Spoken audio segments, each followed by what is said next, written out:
Hopefully last night you had you found endpoint, whether it converged one endpoint or the other or both, maybe, right? And we're going to talk some more about endpoints today because there's so many different things that can happen at endpoints that we want to say some more about it here. Today in particular, we want to highlight two more pieces of 9.5, the integral test and the alternating series error, which you're going to like. Promise. This is the last lesson of our unit. I have, in fact, I think I'm going to give you some extra practice problems too, in case you want to start them over the weekend. I was going to give it to you on Monday, but I'll just give you everything I've got. And if you want to do some this weekend, you can. Okay. So let's just refresh our memory where we were at before we began. We remember we had in our hands the radius of convergence per series. We talked about how to do that and get that with the ratio test. And that tells us on some open interval, that our series absolutely converges, right? That is, because when you do the ratio test, you take the absolute value. Definitely converges for those values. And then we just said, well, the big question that we answered yesterday is, well, what happens at the endpoints? We won't actually give the interval. And hopefully you found in the homework that there were some that the answer came out in all ways, right? Sometimes it was it doesn't converge at either endpoint. Sometimes it converges at one and not the other, and sometimes it converges at both endpoints, right? All things can happen, yeah. I have a question about the alternating series test. Yeah. So when it doesn't fulfill the conditions, does that automatically mean it diverges? Yeah, we were talking about this. The answer is no, not really. And I think you can come up, maybe you should provide some counterexamples. I think you can probably do it. Okay. Yeah. But so sometimes in the homework we have an alternating series that doesn't fulfill the conditions, so then how would you prove it? I think, I'm trying to think if that would come up at all. Yeah, maybe we should look at one or two of them if we have time here. We'll come up with some more today too. I mean, maybe the answer will lie in some of these things that we'll talk about today. In particular, the integral test is a nice one here. And actually, I was just talking to Mr. Jameson this guest. I was like, I think we should switch these days. I'd like to say what the integral test is first. Because yesterday the way we presented this was, by the way, all the tests used for series work for integrals too. But we just kind of mentioned that and without too much justification. And the integral test is really broad and really powerful and is the reason that all those other ones work. Okay? And the picture is actually is worth 1,000 words here, or 30 or something. Okay. So I'm going to explain why this works. The big takeaway is if the integral converges of some function of x, I want to just kind of highlight these two things here, then this associated series will. Intuitively, we already kind of have an understanding of this, right? If the integral 1 over x squared converges on the interval 1 to infinity, well, so will the series 1 over n squared converge, right? But let's be clear, they don't converge to the same thing, right? Because one is discrete values being added up, and one is continuous area under a curve. So it's not like we can use one directly, maybe, to come up with the answer to the other. Yeah, so maybe you already can picture the picture, see the picture that I'm thinking of, right? How do these relate then? Pictured here is in red the curve 1 over x. So for example, this is just an example, this is not a proof, but I'm giving you some intuition into why this would make sense, of course. So 1 over x diverges, the integral under 1 over x diverges on the interval 1 to infinity. And that is something we proved a while ago, right? When we did it.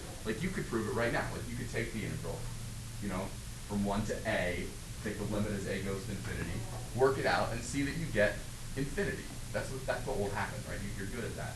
And in fact, we proved it, for example, for all 1 over x is p, right? We said, and that's how we actually established that. We actually proved it in class. I don't know if you liked it, but we did prove it. It was a little bit messy to go through the proof.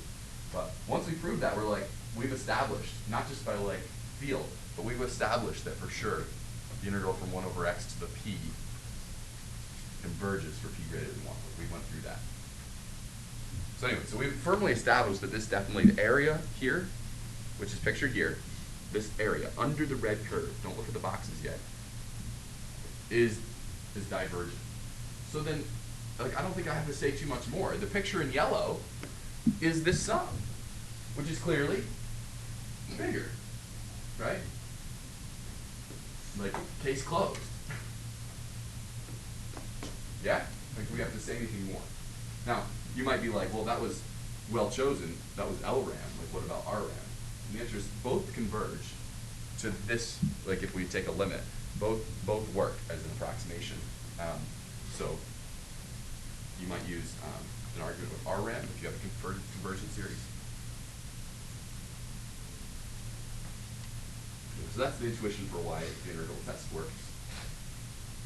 And like I said, it underpins all the explanations from yesterday. Like, why does the direct comparison work? Also, the direct comparison test work also for integrals. Like, why does that work? And the answer is because of the integral test. Maybe is one way to explain that. Is because we did explain why it worked for integrals. So this says that, but this says something more general too. It says that if you have some series, we can like investigate the integral and then return to say something about the series. They either both converge or they both diverge, always together. Right? I'm not intentionally not giving you enough time to really write down like every word of this slide, but, and again, I think I even stole this language word for word from your book, so there's nothing, back in general in math class, I don't have anything like novel to say to you. Like, I'm just here to like celebrate the beauty, okay? So, all right, yeah, we'll go with this one. I don't know. I think this is a fair one to go for. All right, this is the question, does this converge? And we're going to use the integral test, even though you might already think to yourself, I don't need that for this one, maybe. But keep in mind where we came from. Like, why does the thing you're thinking of even work? So we're actually gonna use the integral test, even though you might have some comments around why we would do that. So let's keep going here. So what I claim on the previous slide is that if you don't know, say you have no idea whether this converges or diverges, well, you can investigate this question instead if you like. Is the point. That's like the whole point of the last slide. And that's a question that I think we know how to do. Right? This is day one of it. This is why, by the way, that we did improper integrals. Like, we want to, like, they come right back in here, don't they? I'm using A. Again, you can use whatever letter you like. This is the kind of work I expect, by the way, like on problem one on the quiz.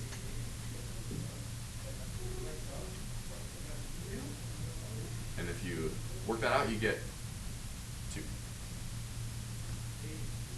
Now keep in mind, that is not what this series up here converges to. It converges to something. I can now say that it converges. But let's not say that it converges to 2. The integral converges to 2. Yeah. Yeah, if the integral converges, then the series must too. Now again, my comment, like I was about to say earlier, do you have to use we also have like equipment. I think I could give my pre-calculus students this too. That's 1 over n to the 3 halves. So that's going to converge because it's like a p-series. But remember where we came from. Actually, I think I like doing this because remember where we came from. Like the reason the p-series tests worked in pre-calculus, maybe, we didn't maybe explain why, it's because of the integral test. We just didn't tell you then, right? So actually this is, maybe this is the right way to do it, putting the horse before the cart,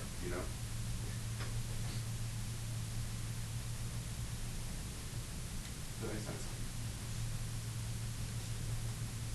Another one to try that would be fun is, and I won't do this right now, just unless we have time at the end, I can come back and do this.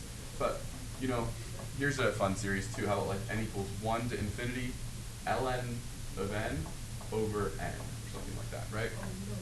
So something like that, investigate that using the integral ln x over x. That'll be fun because you'll have to think about how to integrate that. Wouldn't that be fun? I think you've thought about it before. All right. So the integral test is powerful and allows you to, investigate all sorts of functions that we haven't thought about, a whole assortment of series that we haven't thought about, maybe. Again, I think there's a way to think through this one too without the integral test too, maybe, but give it a try. It's kind of fun. I was just trying to think of something you know how to integrate, right? Okay. Changing. Any questions about the integral test? We're going to change gears here. We want to talk about another estimation, another error result that you're going to like.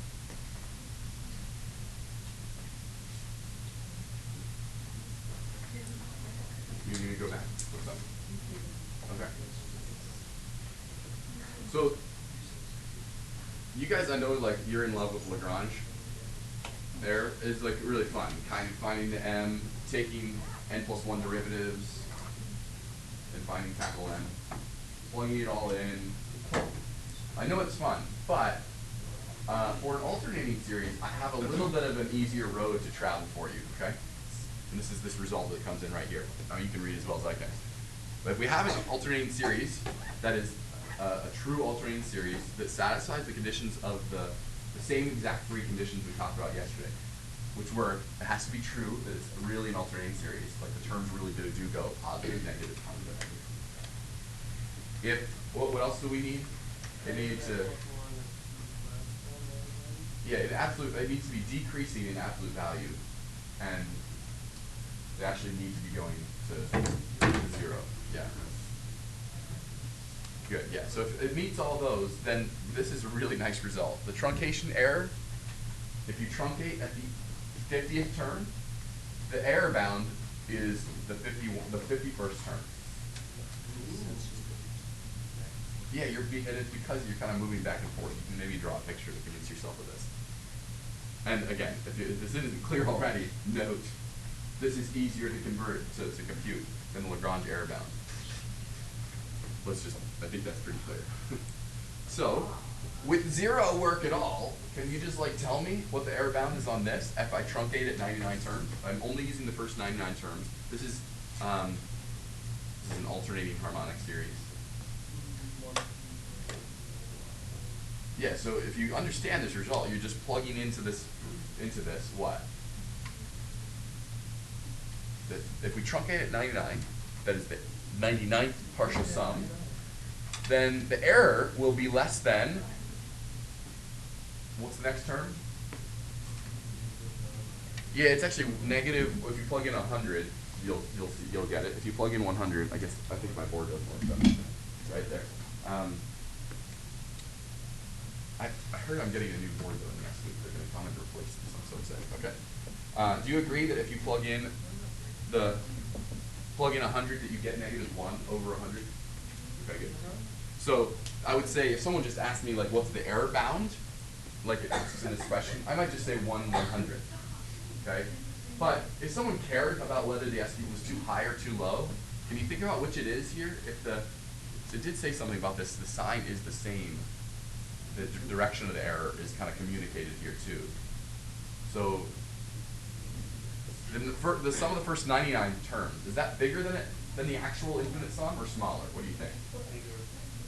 Can you justify, David? Or because the first one you're moving to the right. It's like a roller coaster, So right? on the odd ones moving to the right, so on the next one's moving to the left. Okay, you're thinking on the number line moving left and right. I'm thinking on like a graph going up and down with like a y coordinate. But either way, yeah, it's like we just went a little bit too high, and if you wanted to correct somehow, you'd have to like go down by this amount, right? Like by a little bit.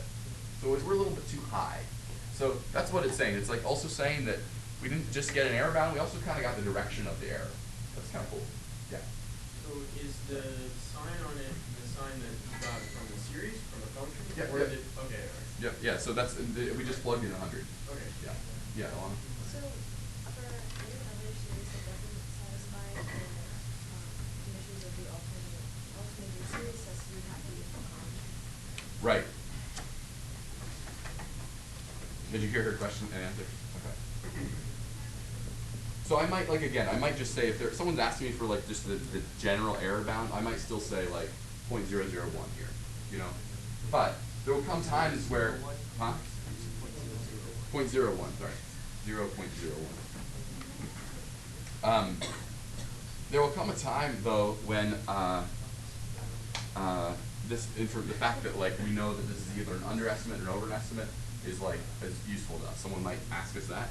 Maybe I should put that up here. Is this an overestimate or an underestimate? The answer is this is an overestimate. The 99th term truncation. How do you know Say it again? How do you know If you plug in 100, that's just what you get. Right? Because it's -1 to the 101. If you plug in 100, yeah. Yeah, so if this comes out to be negative, then that means that like the next term is negative. The one we just plugged in is positive for 99. It's positive. It's like a little bit too high. The next term will correct for it by going down by a little bit. So, you're you saying that the 99 The 99th term, like, the sum of the first 99 terms is a slight overestimate of the infinite sum, what this actually comes out to. If you sum the first 100 terms, that's going to be a slight underestimate. If you, just a slight. This is why it's alternating, right? If you sum the first 101 terms, it'll be a slight overestimate. Do you see how that's going? Yeah, you could draw, yeah, we should maybe have a picture up here.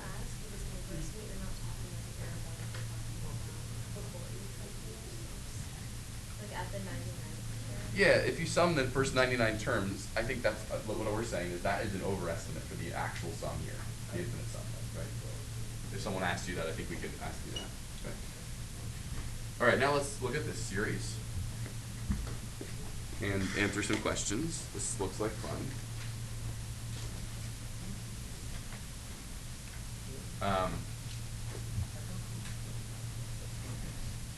So before we do anything, it might be good to kind of like feel out what this is. I'm going to write out the series here with you. What is P4 of X? Just the first. That'll actually be 4 terms, right? Because n equals 1, 2, 3, and 4. For this one, because it starts at n equals 1.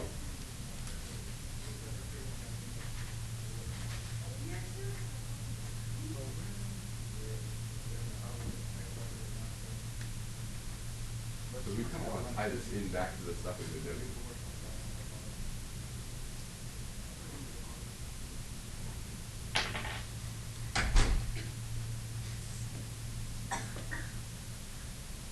So we get some like, it's like x to the n over n with alternating signs, right? So if we plug in 1, we get x over 1, or just x, with a positive coefficient, right? Positive 1? Yeah, all right. And then x squared over 2 with a negative in front, plus x cubed over 3 minus x to the 4th over 4. Is that what you have written down? I hope so. Okay. And that looks familiar actually too. I think that might be like one of our. Sine plus cosine. Which one is it? It's not sine or cosine. It's sine plus cosine. It's ln of x plus 1. Is that right? Yeah. Is that what it is? Okay. It's one we could work out. This because it looks kind of geometric, except like off by a derivative or something, right? So we don't know. We'll have to think about it too. Great. A, done. Let's look at B. Use the ASCT. What does that mean? The alternating series error estimation. AET is what that means. Yeah. Estimation theorem. To determine the maximum error when using this to approximate f of x. So how bad could this be? And now, keep in mind that we are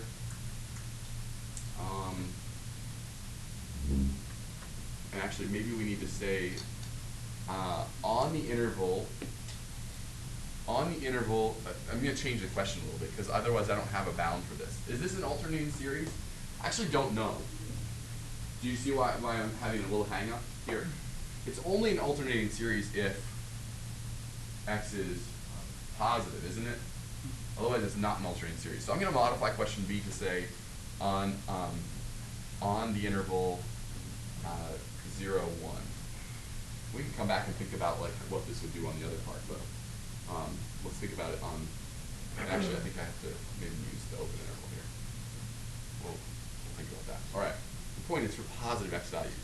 All right, so the first thing I might have to say is this satisfies requirements of AST.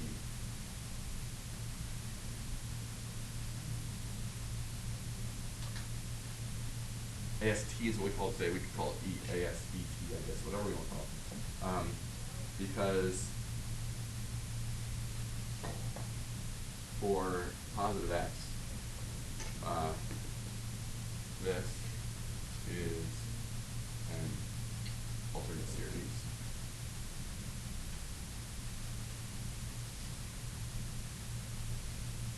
Decreasing in absolute value. I don't know if you believe Nate, you write this all the time. I just want to justify why this is okay to use this. to 0. Alright, so I've just underlined the 3 pieces of that just to emphasize that, like, yeah, I just described why this definitely does meet the criteria for a positive x value in between 0 and 1. Maybe we need to say more about that.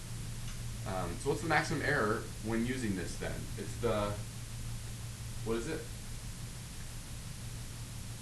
The 5th term, right? So max error is x to the 5th over 5. And for C, let's plug in 0.1. Right? If we have 0.1, then this really is, let's just show it, right? It's 0.1 minus 0.1 squared over 2 plus 0.1 cubed over 3 minus, so this is definitely, notice that the fact that we're less than 1 matters, right, for this argument up above too, for it to be decreasing.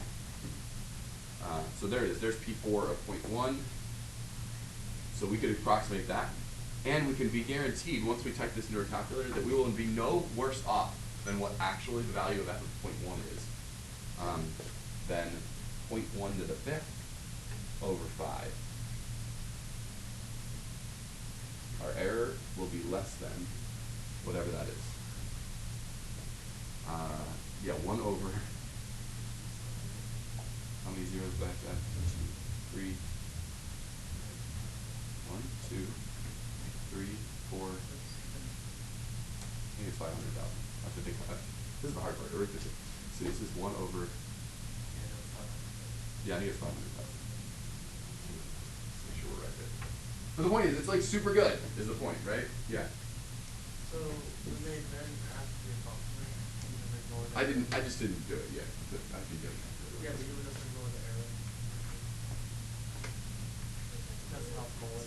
Oh, it actually didn't say find this, did it?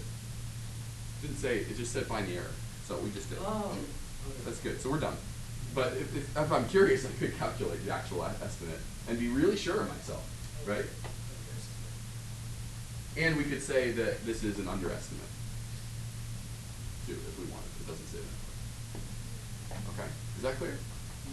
All right, so that's the new results. Let me pass some things out to you. In particular, I have an alternating series test thing for you to think about. And then we still have like 2 or 3 minutes. Maybe we can go back and hit something you asked or something. Someone asked about the homework last night. You wanted to look at a series that. I don't know, I feel like if it doesn't fulfill the requirements for the alternating series for divergence, Oh yeah. Then you don't want to be out the creek or something. So can you come up and write that for whichever problem you're thinking of, or at least at that endpoint, which series without an x in it you're thinking about? But wouldn't that also mean if it doesn't fulfill the alternating series that you automatically would fail the second test? Maybe if the terms, but it could be true that like the terms. Let's write it up here. See. Because if the absolute value equals 0, then the convergence.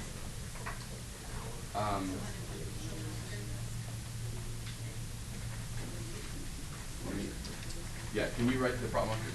I want to look at it. Mr. Chase, You need another can one? you just stop recording? You don't want to hear this at home? Fine.